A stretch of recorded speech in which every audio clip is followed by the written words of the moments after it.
Hello and welcome to the pilot episode of T00nVision, a new show from TCTV where we explore the latest from film and television. I'm Haaris. And I'm Dan. Today we've got a great show coming up for you guys today. We're going to be discussing the newly released Batman vs Superman trailer of this week. Quite controversially, split fans down the middle. We've got some that really love it and some that think they've given it too much away. But we will talk about this later on in the show.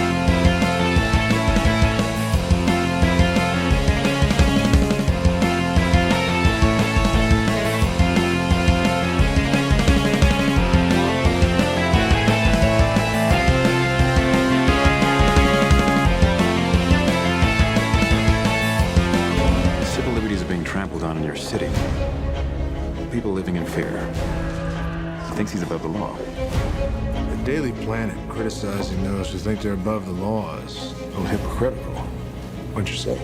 So, as a trailer, we thought it was very spoilerific. A lot of fans have felt let down by how much was given away. Yeah, I completely agree. Like, trailer 1, really good. Trailer 2, liked it, a bit of teasing, maybe a little bit of action, brilliant. Like sort of stuff we come to expect from Comic-Con.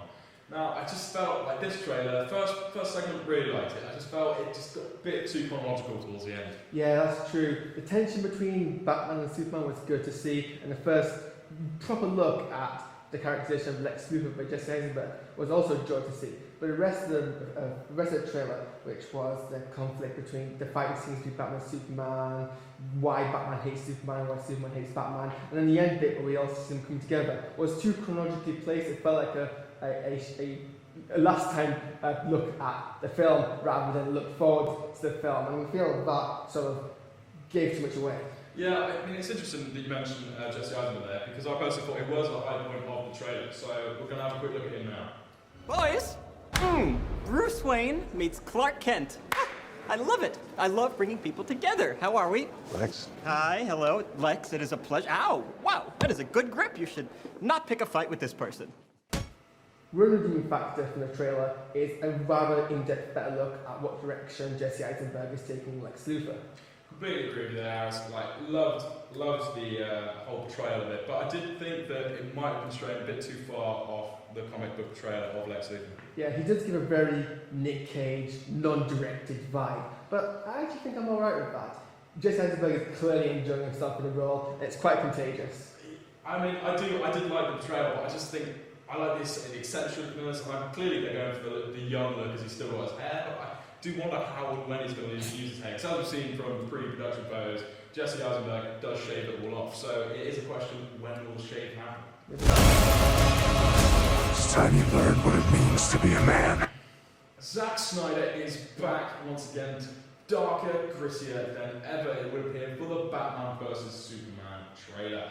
Yes, indeed. There's very little colour. You have to stare very closely to find any glimpses of orange or blue. Yeah, he is back with that same old grayscale, isn't he? I just feel that it's just gone too deep into the whole Nolan escapade of superheroes and trilogies. I just think that he needs to try and step away from that a little bit. Superman's going to be a vision of freedom and power. Indeed, after the backlash of Man of Steel, how grayscale the film was, some fans are concerned about how much feedback Snyder has taken on board for the second film. So yeah. Sorry out, Snyder. You're gonna go to war.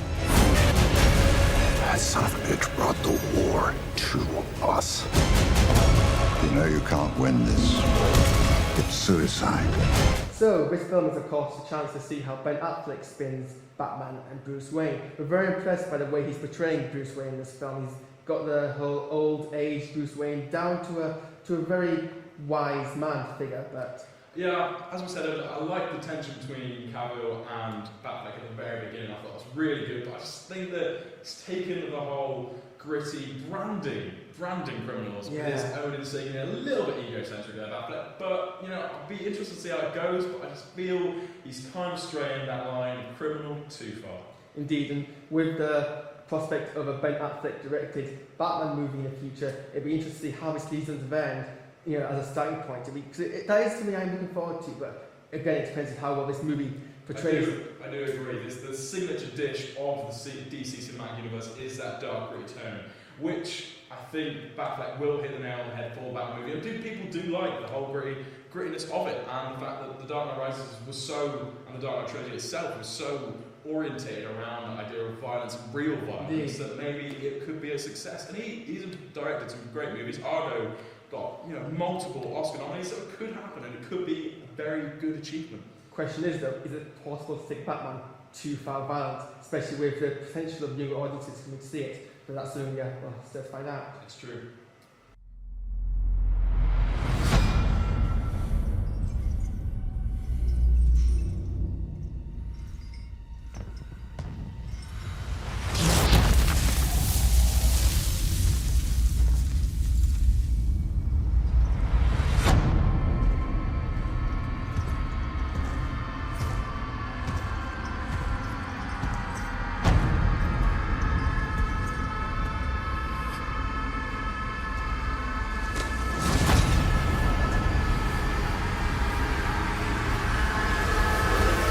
So, as well as the main trailer, we also got a TV spot giving us a look at the scene where Superman confronts the whole bound up Batman. It was very much a whole Batman/Superman BDSM feel going on here, with Superman confidently approaching a very scared looking Batman, the whole intense stares at each other, Superman passionately looking off. I'm going to stop you there before I never look at spandex in the same way again.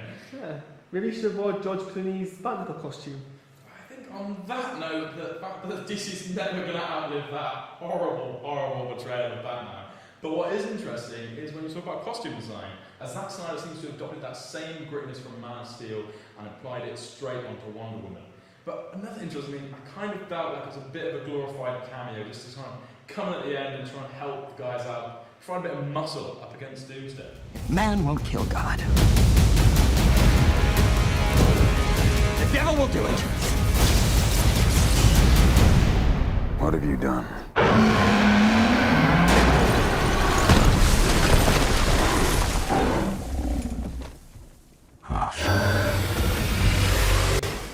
Doomsday is back once again from his 2008 smash. Wait, you're thinking of the Abomination from The Incredible Hulk. Yeah, you can see what I mean. Yeah, there very much does seem to be a whole copy and paste feel here, all the way down to the whole rigid, bony shoulder structure. But it is interesting to see the whole take on Doomsday's origin in this film.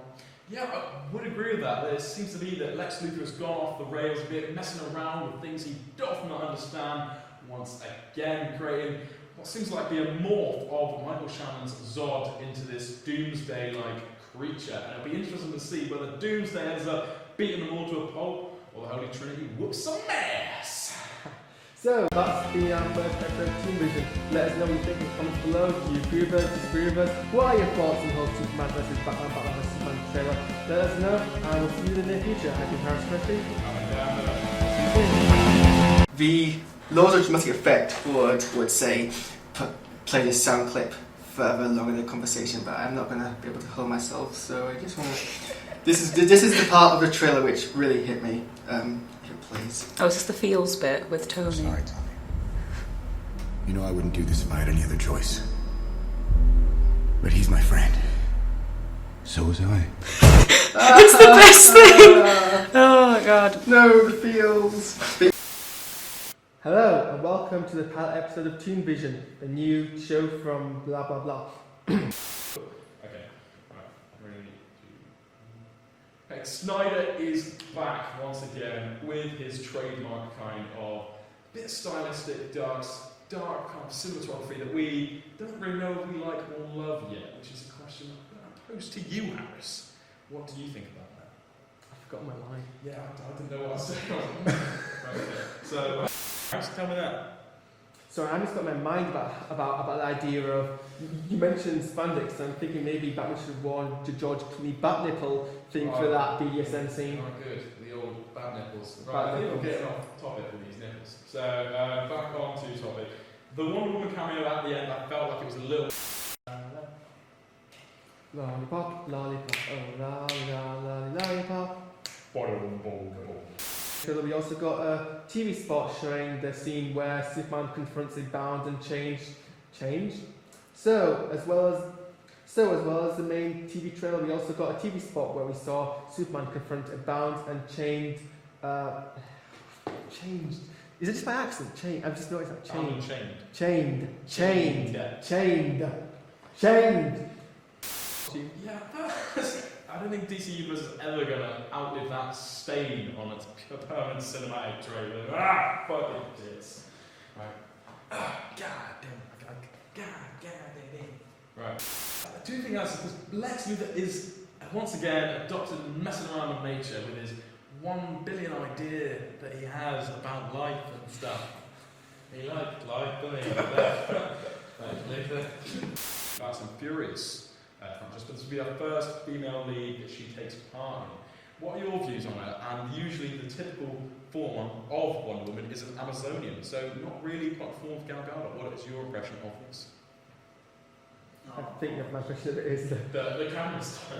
it's David from having to pick up something because I had nothing to go from there. It's like, I've just improvised for all this, Haaris, take it on.